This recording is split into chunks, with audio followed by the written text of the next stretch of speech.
Today, we are talking about things that aren't real and the effect they can have on our lives. There was a time when computer games weren't a thing, and a long time ago, fiction books, in general, the reading of books was viewed as a frivolous entertainment, a waste of time.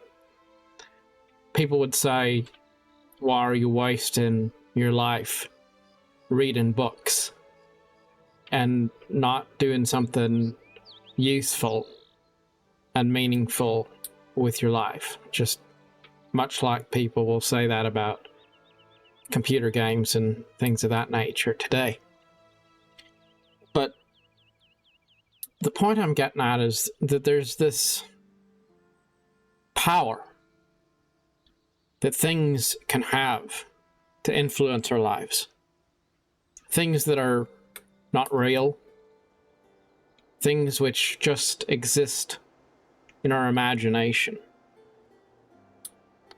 It could be great stories, it could be works of fiction, it could be a game, a movie that inspires you, it could be a faith, a religion, a sense of national pride, a source of tradition. Whatever it is, there's things that give us a sense that life has meaning. And a lot of those things really aren't real. They're just ideas.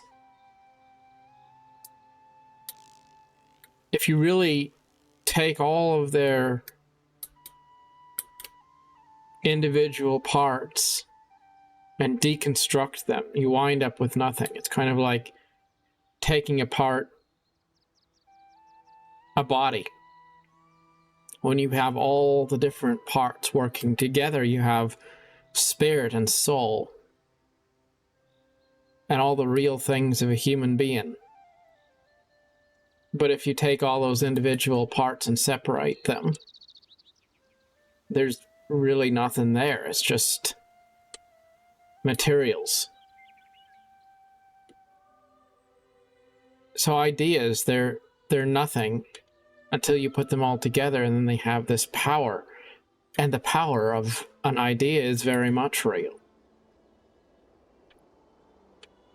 But to benefit from that power, we have to accept that real things don't necessarily have to be 100% backed by serious, measurable attributes. And we have to accept that there's a certain value to be gained from accepting things on faith. Now, that doesn't mean that we should let faith be a voice which speaks more loudly than truth. But that we believe there is something meaningful in life greater than ourselves shouldn't be a thing which we require proof for. We should consider some things in life to be self-evident. Because if we don't, then we start to question everything. And it's important to question things to a certain degree, because that's the key to being pragmatic and well-rounded. But you can also go so far that you start to question everything. And I think that's one of the troubles of our modern times. People do question everything. People think faithfulness and devotion and duty to country is stupid and antiquated. People think that faith shouldn't have a part in our lives, and religion is rooted in ignorance, and tradition is something that should be rebelled against. But if we throw away all those conventions, then what do we really have? I was watching an episode of The Crown about Queen Elizabeth II on Netflix, and there's this moment when Elizabeth becomes queen, when the king dies, and she realizes genuinely that in that moment she's a different person, because now she's not just a woman, she's a queen. And there's this moment of self-perception change when she realizes this. And then there's the moment when everyone else realizes it, and they treat her different too. The truth is, nothing really changed about her. She's the same person. And yet, the power of an idea can make the moment transformative. So, things are the way we see them to be. If we see life is filled with wonder and amazing things, then it is. If we see life as something which is purposeful, then it is. The things that we believe about ourselves matter a great deal. And it's important to hang on to that sense of belief, especially in a skeptical world. Now, we shouldn't believe in anything so fully that we can't see reason, but we should still believe in things just because it's a grim life for people who choose to believe in absolutely nothing at all.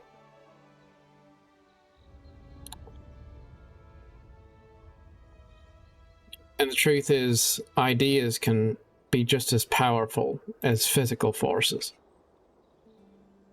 If you believe that something is true, it can transform your life. Just like that moment when the belief in a principle of nobility can transform a common woman into a queen. When we all share a common belief in something, and we allow that to become a rule of law in our life, and we treat certain things as sacred, it can be really meaningful. So I guess that leads me to the second part of my talk, and that's the sacrifices we make for the sake of duty, for things, for ideas we believe in. You might say, well, for most of us, we live common lives. It's not like we're being knighted or brought into royalty. We just go about our business.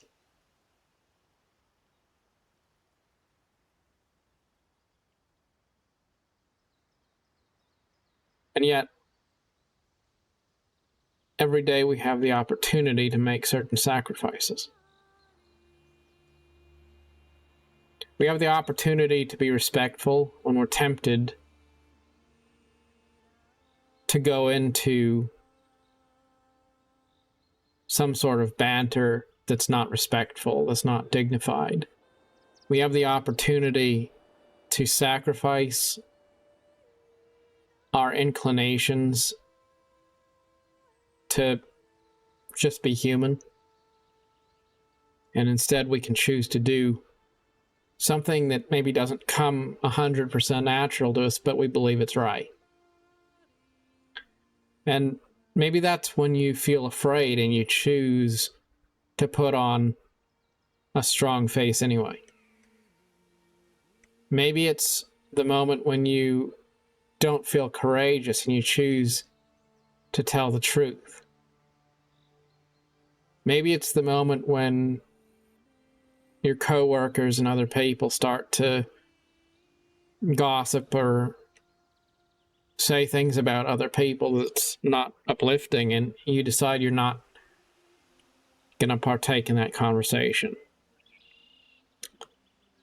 Maybe it's a moment when you realize that something about your own personal character isn't being the way it should be, and so you willfully, mindfully say, okay, I'm going to change course right now, and I'm going to do something different because I choose to represent an idea that's greater than myself. It doesn't sound very hard until you try to do it. And then you realize it's quite difficult to take a stand for things when you have the opportunity to go back into old habits. And things as simple as just having a good attitude about life, not gossiping about people, not being cynical about things. Those kinds of simple everyday virtues are remarkable acts of heroism, because the truth is most people succumb to the temptation to slander other people, to be more focused on being a victim than on being a part of a solution, to always be looking around acting like the grass is greener on the other side of the fence, to be more focused on selfish thoughts than on asking yourself how you can uplift others in some measurable way.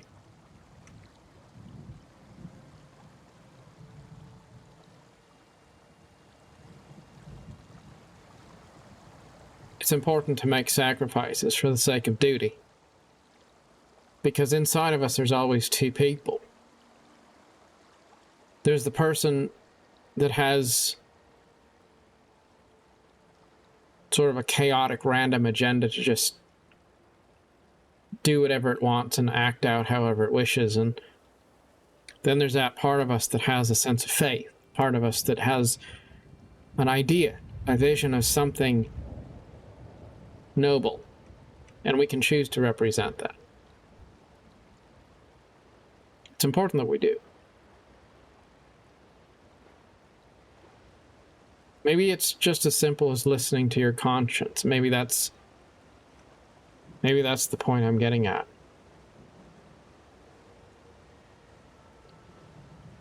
But I do think there's something to be said for the banality of evil. That evil is not something wild looking and ferocious that pops up and terrifies you with a jump scare like in a horror movie or something. The banality of evil is this idea that nothing is worth doing, that nothing is worth fighting for or sacrificing for.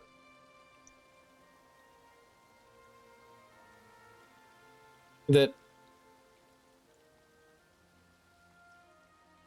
you should be a skeptic of everything and a believer in nothing.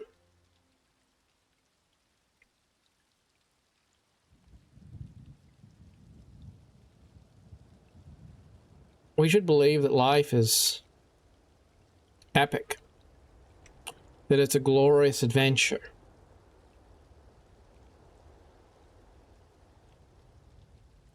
And we should believe that there's good in the human condition.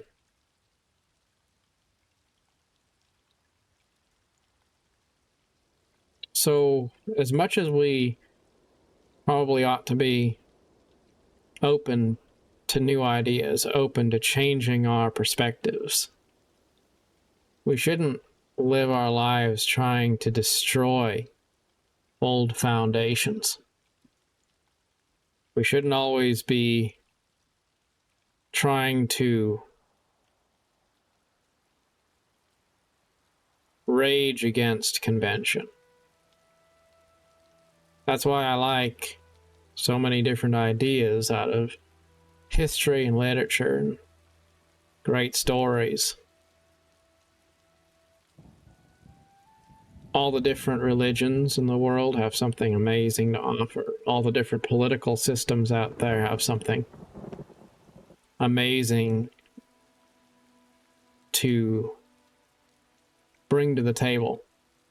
There's not really any idea out there that doesn't have some merit, something beautiful about it. And that's not to say that any of those things are 100% right. But I do think that a lot of us are guilty of spending so much time talking about what we're against that we really draw a blank if we're actually asked, what do we stand for? So, what does that look like? I guess you know it when you see it, because being respectful, being refined, being dignified, all those kinds of things, they're not really things that you have to define. They're things you know when you see them. You know when someone's acting right. You know when you're acting right. And if you're honest, you know when you're not. I don't really have to go into graphic details to describe what it means to be gracious. What it means to be respectful.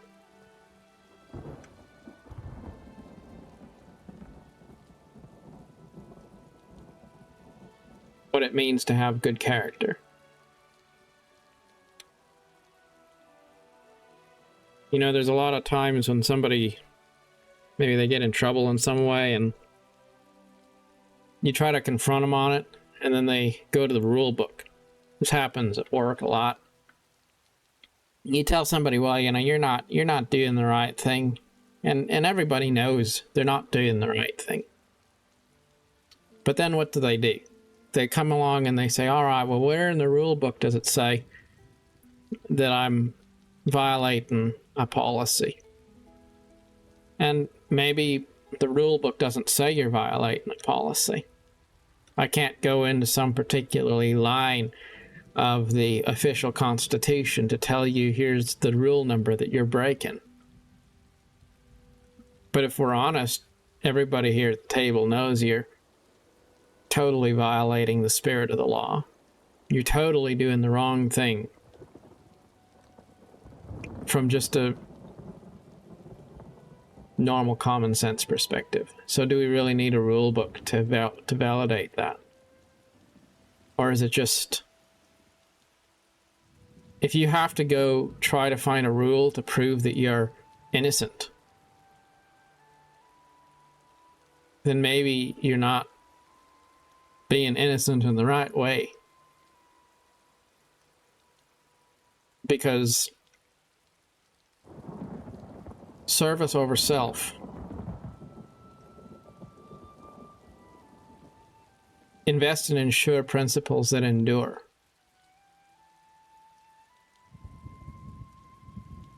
Timeless things like kindness in the face of temptation. These are not things you really have to teach. They're things we all know we ought to be. And maybe we say sometimes that nothing matters. And we do that because if we acknowledge that we do believe that something matters, then that would spell duty. That would mean that we have to confront the things in our life that aren't right.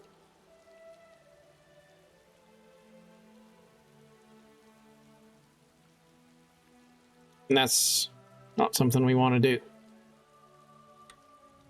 I've always believed there's a real difference between atheists and agnostics. Because if you look at atheists, you'll find them to be quite defensive usually. Atheists that I've met will basically act like their belief that there is no God is their official religion.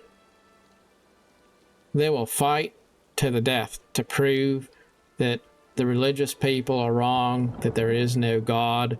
They get angry if they're confronted usually. They're just so militant about this idea of being anti-religious, basically. But if you're an agnostic or maybe you're a deist, it's not really that way. It's more maybe not taking religious teachings in a literal way, but not believing that those are the enemy, that those are the opposition. And, you know, it's an example again of how you can have two people that kind of come across the same idea and have the same message, but it comes from totally different places in the case of two different people. So you have to ask yourself, why are you doing what you're doing? And what is the motive behind it? And if it's coming from the right motive, then it probably is going to wind up being okay in the end. But if you're coming at it from the wrong spirit, it doesn't matter how much you have the right message. You've got the wrong spirit in your heart. So, all in all, it's kind of like the story of the Titanic sinking, and somebody said, be British and be dignified while the ship goes down, and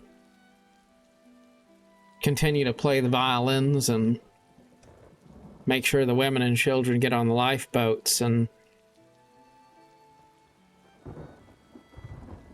even in dire circumstances, we have the opportunity to be good people. Now, most of us don't have to make huge, wild sacrifices in our lives. Most of us, it's just basic stuff. Like, don't talk crap about people all the time. Don't complain about your job. Don't be a cynical person.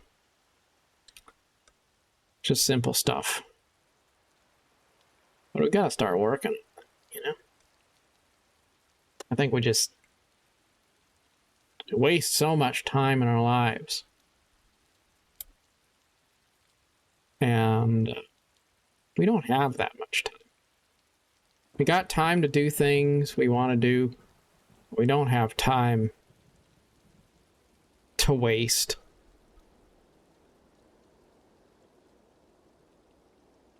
It's like, you know, I took a little bit of time off and I had the 4-day weekend. And it's so easy. You work through a couple days and then you think, oh, well, I still have a couple days left, and it's amazing how quick it is before the time's up and you've exhausted 4 days in the blink of an eye and you're back to work again. That's how our lives are.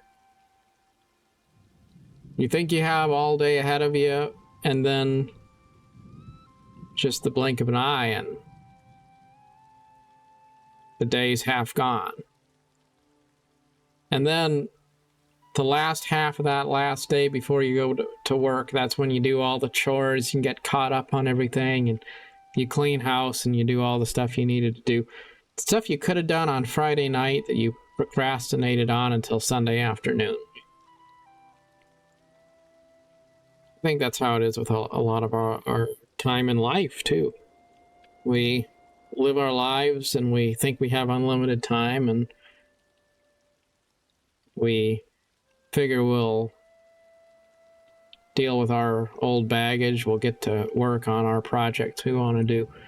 We'll find time for all of that stuff eventually. And the next thing you know, our lives are half over. And then after a bit, we're at the end of our lives. We're all the way down to the last little bit of time. And then we're scrambling, trying to make things right that we could have made right so long ago. So make a conscious decision every day to do something that uplifts you and to do something that uplifts others. Make a point to do something today that maybe you've always known you should do, but you've tended to